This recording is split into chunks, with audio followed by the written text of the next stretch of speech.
पहले ज़माने में बेटियों की इज्जत नहीं होती थी, लेकिन जब हुजूर आए तो फिर बेटियों को इज्जत मिली। हुजूर आए तो बेटियों को जिंदा दफन करने से रोका गया। यह हुजूर की बरकत है कि आज कोई अपनी बेटी को जिंदा दफन नहीं करता। लेकिन कुछ लोग आज ऐसे भी हैं कि जो बेटियों से नफरत करते हैं। घर में बेटी पैदा हो जाए तो नहुसत समझते हैं। ऐसे ही एक बादशाह था जो अदल और इंसाफ वाला बादशाह था, लेकिन उसे बेटियों से नफरत थी। वो ये चाहता था कि हमारे घर में कोई बेटी ना पैदा हो। दूसरों के बारे में उसका कुछ ख्याल गलत नहीं था, लेकिन अपनी बेटी उसे पसंद नहीं थी। उसने अपने यहाँ कह रखा था कि हमारी जितनी बीवियां हैं उनसे कोई भी बेटी नहीं होना चाहिए। लेकिन अल्लाह ताला अता करने वाला है, अल्लाह ताला बेटा और बेटी देने वाला है, और अल्लाह की अता को कोई रोक नहीं सकता।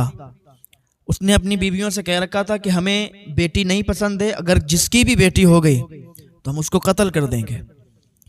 तो अल्लाह का करना ऐसा हुआ कि उसकी बीवी हामिला हुई। कुछ दिनों के बाद उसके यहाँ बच्चे की पैदाइश हुई। वो बाहर गया हुआ था किसी काम से, किसी काम के सिलसिले में बाहर गया हुआ था। बीवी हामिला थी तो बच्चे की विलादत हुई, और अल्लाह का करना ऐसा हुआ कि बेटी पैदा हुई। जब बेटी पैदा हुई तो उसकी बीवी बहुत डर गई। मलिका बहुत डर गई कि जब बादशाह देखेगा, मेरा शौहर देखेगा तो मेरी बेटी को कत्ल कर देगा।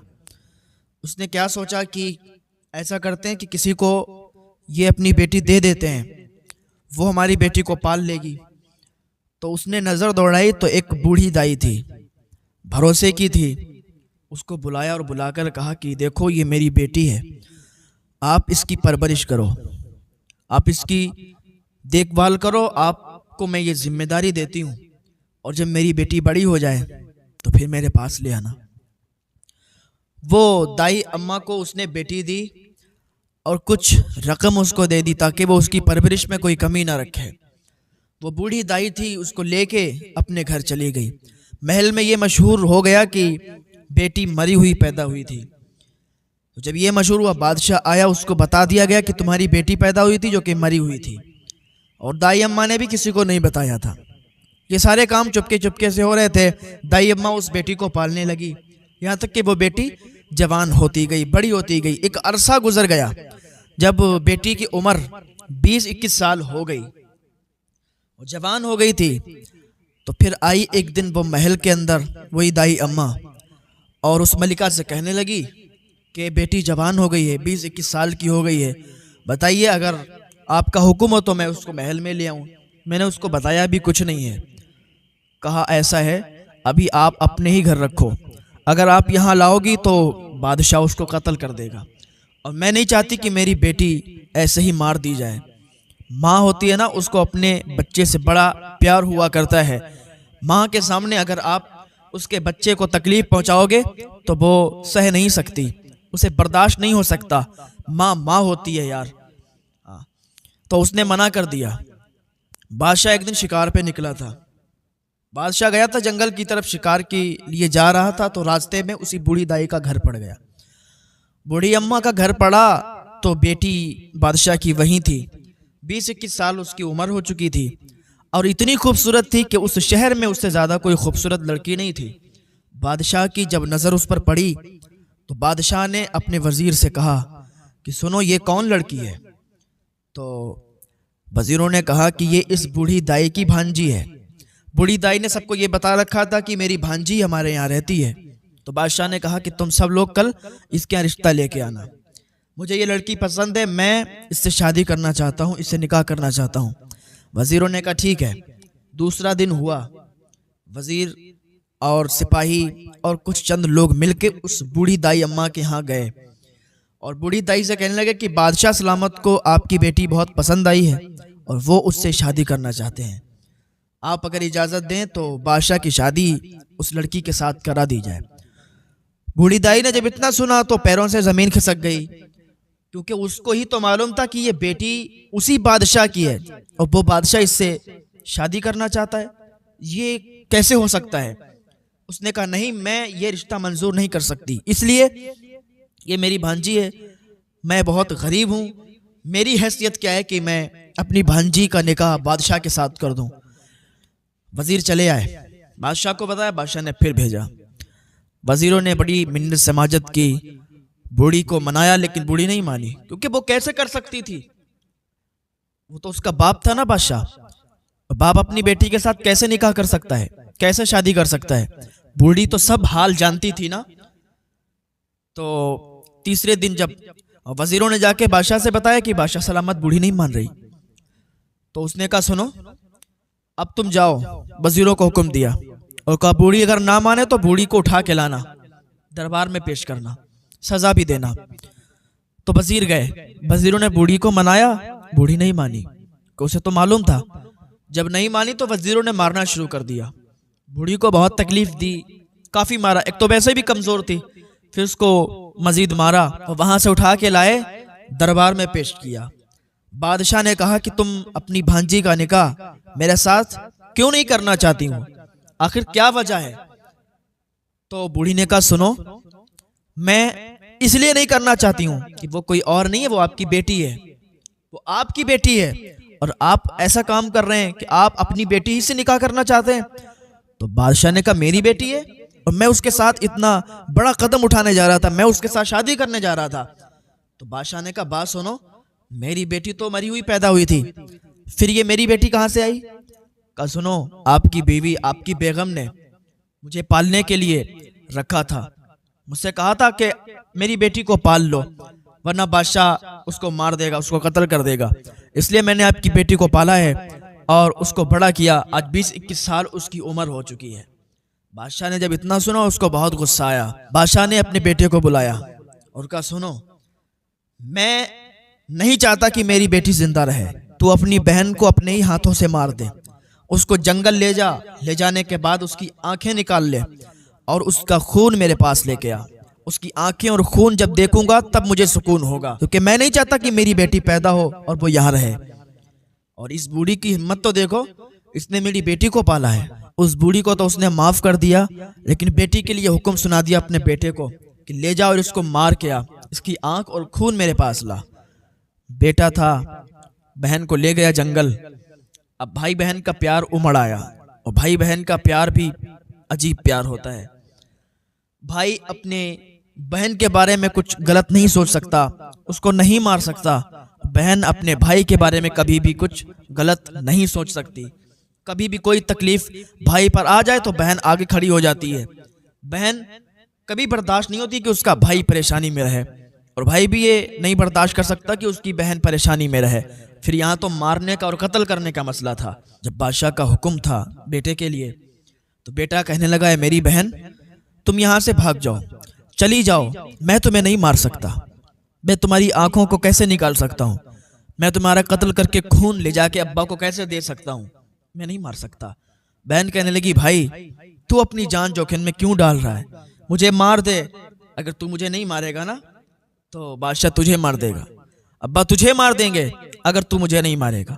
उसने कहा बहन तुम मत सोचो इस बात का, तुम यहाँ से भाग जाओ, मैं इसकी भी तरकीब निकाल लूंगा कि अब्बा के सामने कैसे पेश होना है और क्या करना है। बहन ने कहा ठीक है भाई। बहन चली गई जंगल में। अब उसको इतना डर नहीं लगता था कि जानवर खा जाएगा या क्या हो जाएगा, क्योंकि उसे तो मारने का ही हुक्म दिया गया था। अब यहाँ से तो वो बच गई ना। उसके भाई ने एक हिरन को पकड़ा, उसको मारा, उसकी आंखें निकाली और खून निकाल के बादशाह के पास ले गया। बादशाह ने जल्दी जल्दी देखा, कहा चलो ठीक है, वो खून हिरन का था और आंखें भी हिरन की थी। जल्दी में उसने देखा और कहा चलो ठीक है, मार दिया, अच्छा किया। अब बादशाह को ये यकीन हो गया कि मेरी बेटी थी, उसको कत्ल कर दिया गया, मार दिया गया। माँ ने जब सुना तो उसकी धड़कनें तेज हो गईं, वो रोने लगी। माँ तो माँ होती है ना। तो बेटे ने चुपके से आके माँ से कहा माँ आप चिंता ना करो, बेटी को मारा नहीं है, मैंने बहन को मारा नहीं है, बल्कि बहन को मैंने निकाल दिया, जंगल में कह दिया मैंने कि तू निकल जा, और मैं हिरन को मार के उसकी आंखें और खून लाया हूँ। अब्बा को यकीन हो गया कि मैंने बेटी को मार दिया है, मैंने बहन को मार दिया, हालांकि मैंने ऐसा नहीं किया, कोई भाई अपनी बहन को मार सकता है। तो उसकी माँ को तसल्ली हुई, जान में जान पड़ी और अल्लाह का शुक्र अदा किया। अब ये इधर यहाँ पर जंगल में अकेली ये चल रही थी, चलती गई, कांटेदार जंगल था, उसके कपड़े जंगल में कांटों में हिलकते हिलकते फंसते फंसते काफी फट चुके थे। अब उसने पत्तों को अपने जिस्म पर लगाया हुआ था, पत्तों से अपना जिस्म छुपाया हुआ था। भूखी भी बहुत थी। अभी वो एक जगह पर बैठी हुई थी, लेकिन पाक दामन बहुत थी, अल्लाह से डरने वाली बहुत थी, नेक थी। बैठी थी तो किसी की आहट सुनाई दी, किसी के चलने की आवाज सुनाई दी। वो डर गई। अकेली थी जंगल में। जंगल में वैसे भी अगर कोई रास्ता भटक जाए तो फिर बड़ा अजीब लगता है। फिर वो तो अकेली जा रही थी, जब मंजिल का पता है, जाना कहाँ ये कुछ पता नहीं। बादशाह के जुल्म से परेशान होकर अपनी मंजिल को तलाश कर रही थी। क्या देखती है, कुछ घुड़सवार आ रहे थे, तो उनको देखकर वो एक घने पेड़ पर ऊपर चढ़ गई। आने वाला एक दूसरे मुल्क का बादशाह था। वो जंगल में शिकार के लिए आया हुआ था। धूप भी तेजी के साथ थी। वो आके उसी दरख्त के नीचे लेट गया और सोचने लगा। कुछ सोचता होगा। उसका सर ऊपर की ओर था, आंखें खुली हुई थीं, पत्तों को देख रहा था, उस दरख्त को देख रहा था कि इतने में नजर उसकी उसी लड़की पर पड़ गई। जब उस लड़की पर नजर पड़ी, जंगल में अकेली लड़की और वो भी घने दरख्त पर बैठी हुई, तो वो जल्दी से उठ के दूर खड़ा हो गया। कहा, तुम कौन हो? कौन सी मखलूक हो जो आप इस घने दरख्त पर बैठी हुई हो? लड़की नहीं बोली। कहा, अल्लाह के वास्ते बोलो, तुम पर कोई जुल्म नहीं करूंगा।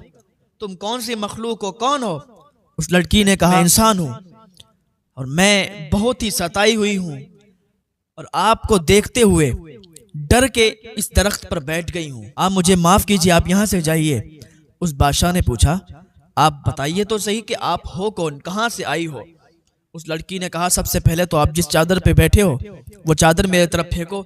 मेरे पास कपड़े नहीं है और मेरे कपड़े जो थे वो फट चुके हैं। तो उस बादशाह ने वो चादर फेंकी, उस लड़की को दी। उस लड़की ने अपना सतर छुपाया, अपना जिस्म छुपा के नीचे उतरी और कहने लगी कि मैं बहुत सताई हुई हूँ, बहुत परेशान हूँ, मंजिल की तलाश में हूँ, लेकिन कहीं मंजिल नजर नहीं आती, जंगल में भटक चुकी हूँ। उस बादशाह ने कहा, सुनो, अगर मैं आपसे एक बात कहूँ, आप मेरी बात को मानोगी? उसने कहा, बताओ क्या कहना चाहते हो? कहा, मैं आपको देखकर आप पर फिदा हो गया हूँ और मैं चाहता हूँ कि मैं आपसे निकाह कर लूँ, अगर आपकी इजाज़त हो तो। उसने कहा, अच्छा ठीक है, मैं भी राजी हूँ, क्योंकि इसको भी मंजिल की तलाश थी।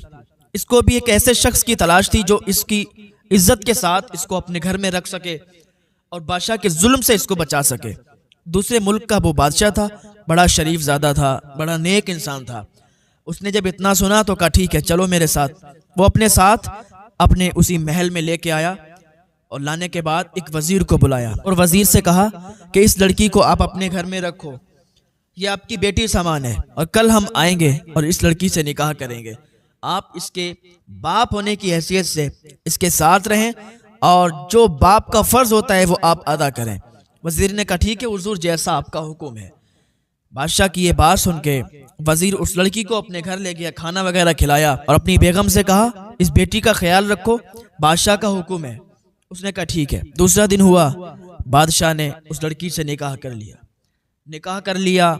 दोनों महल में रहने लगे। एक अरसे के बाद फिर उनके यहाँ विलादत हुई, एक बेटा पैदा हुआ। जब बेटा पैदा हुआ तो खुशी का माहौल था। बादशाह ने पूछा, ए मेरी शरीके हयात, आपसे एक बात करना चाहता हूँ। उसने कहा, बताओ। कहा, जरा अपने बारे में आप आज बताओ, आज तक आपने अपने बारे में नहीं बताया और ना ही मैंने पूछा है। तो उस लड़की ने छुपाया और कहा, नहीं आज नहीं बताएंगे। उसने बताया नहीं। फिर कुछ सालों के बाद फिर एक बेटा पैदा हुआ, फिर बड़ा खुशी का माहौल था। बादशाह ने फिर पूछा तो उसने कुछ भी नहीं बताया। फिर कुछ सालों के बाद जब तीसरा बेटा पैदा हुआ तब बादशाह ने उससे ज्यादा जोर दिया, पूछा कि तुम कौन हो, कहाँ से आई हो? तो उसने अपनी पूरी कहानी बताई कि मैं एक बादशाह की बेटी हूँ। बादशाह को बेटियों से नफरत है, उसके जो भी कोई बेटी पैदा होती है वो कत्ल करवा देता है। ये तो मेरी माँ थी, जब मैं पैदा हुई तो बादशाह घर पे नहीं था, बादशाह महल में नहीं था। जब मैं पैदा हुई तो मेरी माँ ने मुझे एक दाई अम्मा के हवाले कर दिया, उन्होंने मेरी परवरिश की। मैं एक गरीब घर में परवरिश की हुई हूँ और बहुत सताई हुई लड़की हूँ, आप मुझसे मत पूछिए इतना कुछ। बादशाह ने उससे कहा, कोई बात नहीं है, आप आराम से रहो, लेकिन एक बात सुनो मेरी, आपको मैं आपके वालिद साहब के पास ले चलूंगा। उनके महल में ले चलूंगा। जब इतना सुना लड़की ने तो उसके आंसू निकलने लगे, तेजी से रोने लगी। कहा आप ये क्या कर रहे हो, मैं उस महल में दोबारा नहीं जाना चाहती, मेरा बाप बड़ा जालिम है, मुझे देखेगा तो मार डालेगा। इसके शौहर ने कहा तुम मुझ पर भरोसा रखो, तुम्हें कोई भी हाथ नहीं लगा सकता।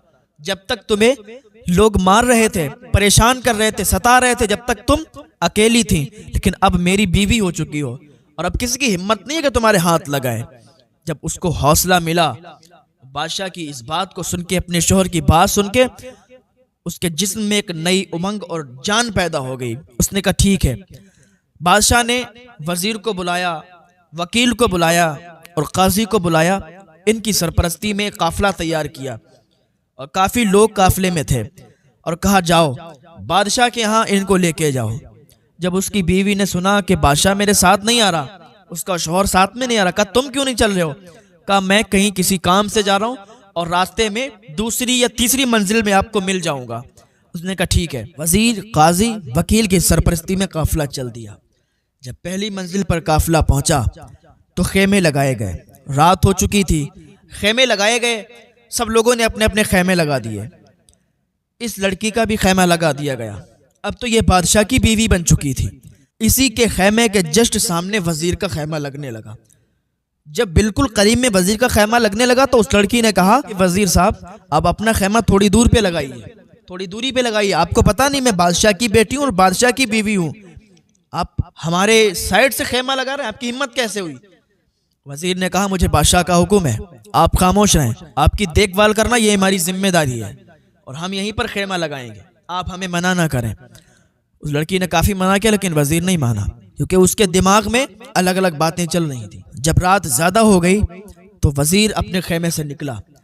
ये लड़की अकेली थी अपने 3 बच्चों के साथ, तो रात में नींद भी नहीं आई इसे, अलग अलग ख्यालात में थी, बाप के बारे में सोच रही थी कि वहां जा रहे हैं, कैसा क्या माहौल होगा। रात हो चुकी थी काफी, तो वजीर अपने खेमे से निकल के इसके खेमे में आ गया। जब वजीर अपने खेमे से निकल के इस लड़की के खेमे में आया तो लड़की उठ गई एकदम और कहने लगी तुम्हारी हिम्मत कैसे हुई कि तुम बादशाह की बीवी के खेमे में दाखिल हो? तुम्हें मालूम नहीं मैं बादशाही की बेटी हूँ और बादशाह की बीवी हूँ, तुम्हें ये खबर नहीं है और तुम हमारे खेमे में दाखिल हो रहे हो? वजीर नशे की हालत में था, सर पे खून सवार था, वो उस लड़की से बदफेली करना चाहता था। उसने कहा कि मुझे कुछ नहीं पता, मुझे कुछ खबर नहीं, लेकिन आज मुझे कोई नहीं रोक सकता।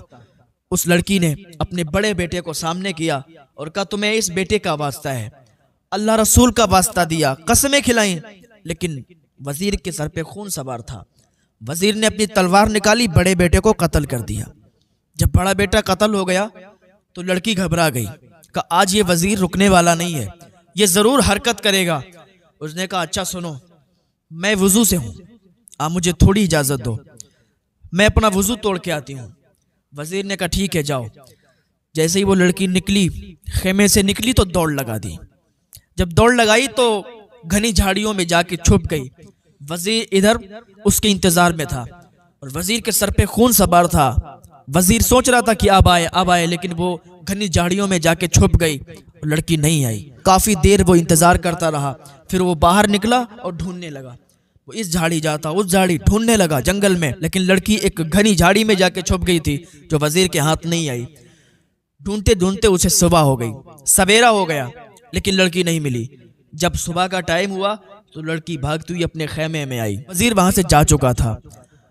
फिर यह काफिला चला गया। अब ऐसा था कि बादशाह तो था नहीं साथ में, और ये वजीर, वकील और काजी, इन्हीं की सरपरस्ती में काफिला चलता था और दूसरे की किसी की हिम्मत नहीं होती थी कि इनके खिलाफ बोल दे। अब कोई आम इंसान वजीर के खिलाफ भी नहीं बोल सकता, काजी के खिलाफ और वकील के खिलाफ भी नहीं बोल सकता था। वजीर की जो ये हरकत थी तो लड़की ने भी किसी से जिक्र नहीं की, किससे जिक्र करती? तो दूसरा दिन हुआ, जब दूसरी मंजिल पर ये लोग पहुंचे और काफिले ने पड़ाव डाला, तो अब दूसरे दिन जो वजीर था उसका खेमा बहुत दूर लगा।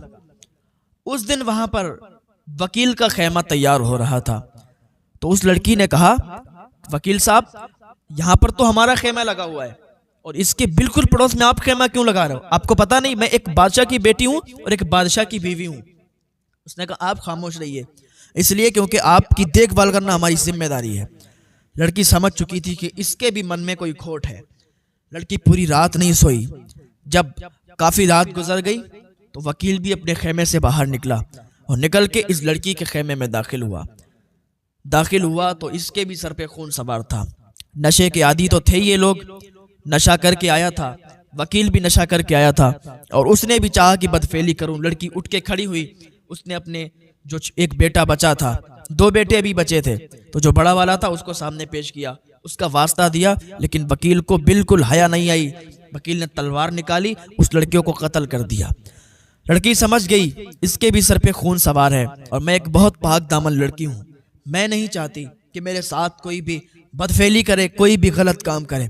उसने कहा मुझे इजाजत दो, मैं वुजू से हूँ। आज ही उसने कहा कि मुझे थोड़ी इजाजत दो, मैं वुजू से अपना वुजू तोड़ के आऊँ। वकील ने कहा ठीक है जाओ। जब इतना सुना तो लड़की धीरे से निकली और भागती हुई अंदर जंगल में जाके छुप गई। वकील ने थोड़ी देर इंतजार किया, जब इंतजार की घड़ियां पार की तो बाहर निकल के जंगल में तलाश करने लगा, ढूंढने लगा। ढूंढता रहा लेकिन लड़की नहीं मिली।